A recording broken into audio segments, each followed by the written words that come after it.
राष्ट्रीय अन्न सुरक्षा एवं पौष्टिक घास वर्गीय अनाज योजना के अंतर्गत नांदेड़ के जिलाधिकारी कार्यालय के प्रांगण में कृषि प्रदर्शनी एवं परिसंवाद का आयोजन जिला अधिकारी कार्यालय की ओर से बुधवार 7 फरवरी को किया गया था। इस कृषि प्रदर्शनी का उद्घाटन जिलाधिकारी अभिजीत राउत के हाथों किया गया।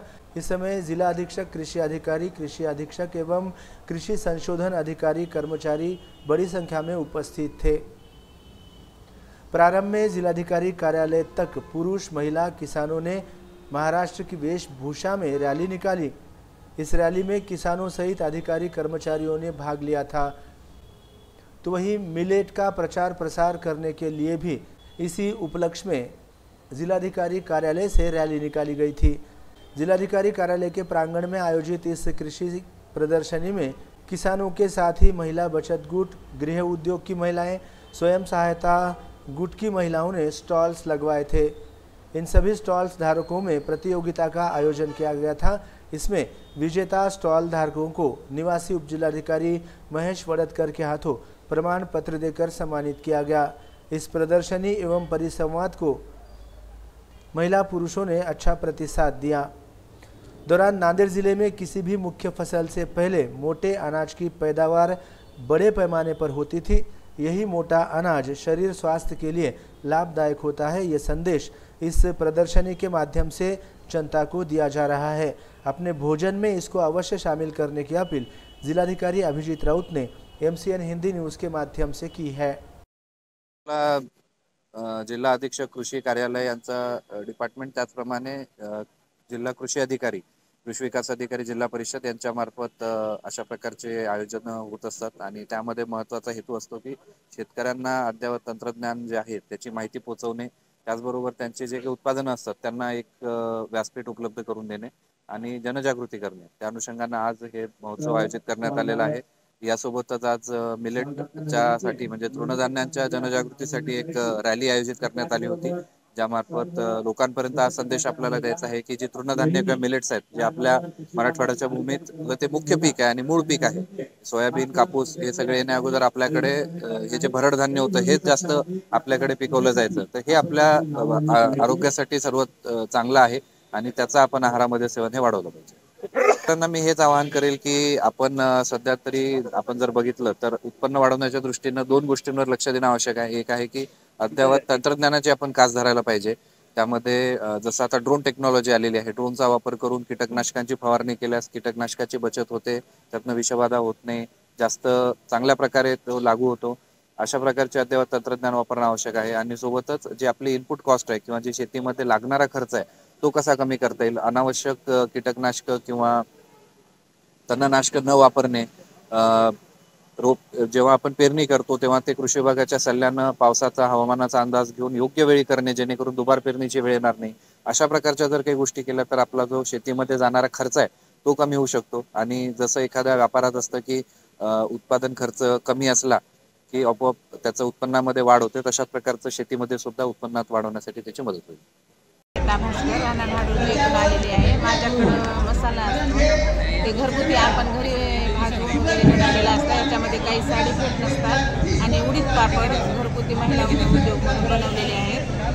उडीद मूग मिक्स पापड आणि हे खिरीचे गहू घरी सळलेले आहेत आणि ढोकळा पीठ पण घरी तयार केलेला आहे। सगळं आपलं घरगुती बनवून, त्याच्यात काही साईड इफेक्ट होत नाही, काही नाही, खायला चवदार। आणि ज्वारी पापड ते घरीच बनवलेले आहेत, घरची ज्वारी आम्ही स्वतः हाताने बनवलेले आहेत। तांदूळ पापड सुद्धा घरीच बनवलेले आहेत। आमच्याकडे तांदूळ पापड, ज्वारी पापड, सळलेले गहू आणि मसाला। याचा फायदा तर असा आहे की बाहेरचं काही घेतलं तेलकट वगैरे हे असतं, आपलं हे घरी बनवल्यामुळे ह्याच्यामध्ये काही साईड इफेक्ट नसते आणि हे सुद्धा आपलं घरी बनवल्यामुळं सगळं असं आपल्याला चांगलं होतं, शरीराला फायदा होतो। ग्राहकांना जे लागते त्या पद्धतीनं जर सेंद्रिय पद्धतीने पिकवलं त्यांना बाजारामध्ये चांगला मूल्य, चांगली मागणी मिळते व ग्राहकाच्या दृष्टिकोनाने ग्राहकांचं आरोग्य खूप चांगलं राहील।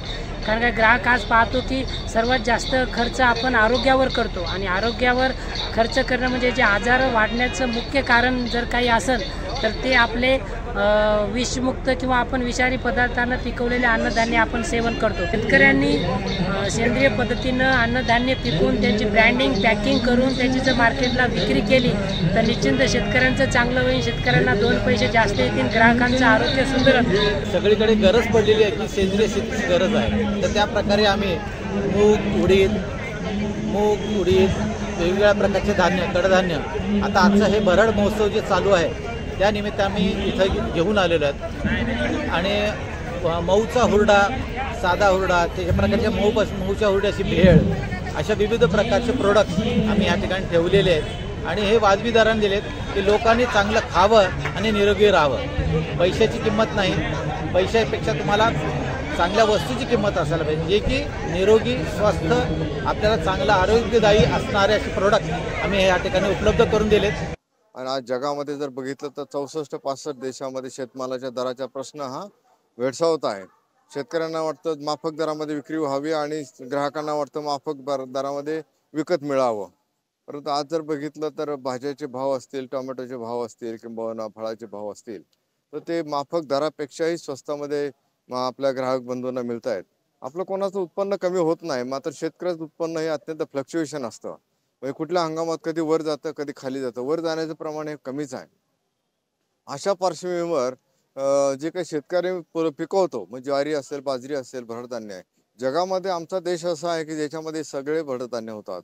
आमच्या देशामध्ये सुद्धा ओबेसिटीचं जे काही प्रमाण आहे, लठ्ठपणाचं जे काही प्रमाण आहे, जगामध्ये जवळपास 25% लठ्ठ लोकांची संख्या वाढत चालली आहे। लठ्ठ झाल्यानंतर वेगवेगळ्या आजाराला ते बळी पडतायत आणि पर्यायाने त्यांचा खर्च जो काही आहे हॉस्पिटलचा वाढत जातो आणि आमचं जे काही मनुष्यबळ आहे, जे मॅनपॉवर आहे, त्याचं वेस्टेज होतं। सगळ्या पार्श्वभूमीवर शेतकरी उत्पन्न वाढावं, आरोग्य चांगलं राहावं, शेतकऱ्याला चांगला माल बाजाराला भाव भेटावा, या अनुषंगाने महाराष्ट्र शासन, भारत सरकारने पूर्ण हे ताकदीनुसार जागतिक भरडधान्य दिन वर्ष सुरू केलेलं आहे आणि याच्या मार्फत आपण जिल्ह्यामध्ये जवळपास डबल क्षेत्रावरती ज्वारीचं उत्पन्न घेण्यात आलेलं आहे, जवळ डबल क्षेत्र कव्हर करण्यात आलेलं आहे आणि हे ज्वारी खाल्लं किंवा बाजरी खाल्लं तर आमचे पोटाचे विकार जे बरेच कमी झालेले आहेत।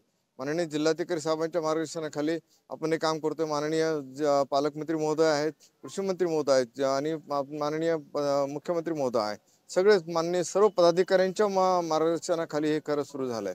शेवटी शासनामध्ये जो निर्णय होतो तो सामूहिक निर्णय होत असतो आणि तो निर्णय होत असताना हे सगळ्या तळागाळातल्या शेतकऱ्यांना मदत व्हावी ह्या दृष्टिकोनातून हे काम सुरू झालेलं आहे। आपण पण मीडियाने फार कष्ट करून आज फोटो घेतलेले आहेत, शूटिंग पण घेत आहेत। आमची आपल्याला पण विनंती आहे की आपण हे चांगलं दाखवावं, लोकांच्या प्रत्येकाच्या घराघरामध्ये ताटामध्ये ही बाजरी गेली पाहिजे, ज्वारी गेली पाहिजे, राळा गेला पाहिजे आणि ताटातून तो मुखामध्ये गेला पाहिजे, पोटामध्ये गेला पाहिजे, त्याचं आरोग्य सुदृढ झालं पाहिजे, शेतकऱ्याचं आर्थिक जे काही आरोग्य आहे ते सुदृढ व्हावं आणि बाकी नागरिकांचं आरोग्य ते सुदृढ व्हावं। जय गुरु। जवळपास आपण 40 प्रकारचे स्टॉल लावण्यात आलेले आहेत आणि सर्वच कडधान्य काही प्रक्रिया केलेल्या आहेत, काही रॉ मटेरियलमध्ये आहे, काही आपण घरी जाऊन प्रक्रिया करू शकतो आणि असं सुंदर, कारण आपल्या नवीन पिढीला जर आपण हे नावं जर नाव पण माहिती नाही आहे, शाळेच्या मुलांना माहिती नाही, शाळेचे टूर सुद्धा आयोजित केलेले आहे, कारण ते मुलाच्या आहारामधून सुद्धा ही जाण्याची गरज आहे, कारण ते ज्यावेळेस सुदृढ नागरिक हे देशाचे होतील त्यावेळेस सुद्धा ते त्या शेतकऱ्याला कुठलंही बार्गेनिंग न करता, कुठल्याही त्या ठिकाणी घासाघीस न करता त्या शेतकऱ्याचा माल हा घेतील। मला माहिती आहे की आपण फक्त शेतकऱ्याच्या मालाची घासाघीस करतो, कुठल्याही याच्या व्यतिरिक्त फारशी घासाघीस होत नाही आणि कोणी ऐकून घेत नाही, म्हणून शेतकऱ्याच्या मालाची फारशी घासाघीस न करता अत्यंत मोठ्या मनाने अंतःकरणाने आम्ही पाहिलं इतर देशामध्ये एकूण आपल्या उत्पन्नाच्या साधारणतः 30-35% खर्च हा त्या खाण्यामध्ये होत असतो। आमच्या देशामध्ये तसं नाही, आमच्या उत्पन्नाचे फक्त 10 ते 15% फक्त खर्च होत असतो। आम्ही इस्रायल सारख्या देशात बघितलं, हॉलंड सारख्या देशात बघितलं, एकूण ज्या माणसाला उत्पन्न 1 लाख रुपये असेल यातलं 30-35 हजार रुपये खर्च हा त्याच्या खाण्यावरती होतो, म्हणजे शेतकऱ्यांनी पिकवलेल्या वस्तूवरती होतो। फळं असेल, भाजीपाला असेल, अन्नधान्य असेल, दुग्ध व्यवसाय, त्याच्यावरती खर्च आमच्या प्रत्येकाचा नागरिकाचा जर झाला तर आमच्या देशातील शेतकऱ्यांना बाहेर मार्केट शोधायची गरज भासणार नाही, एवढी मला खात्री आहे।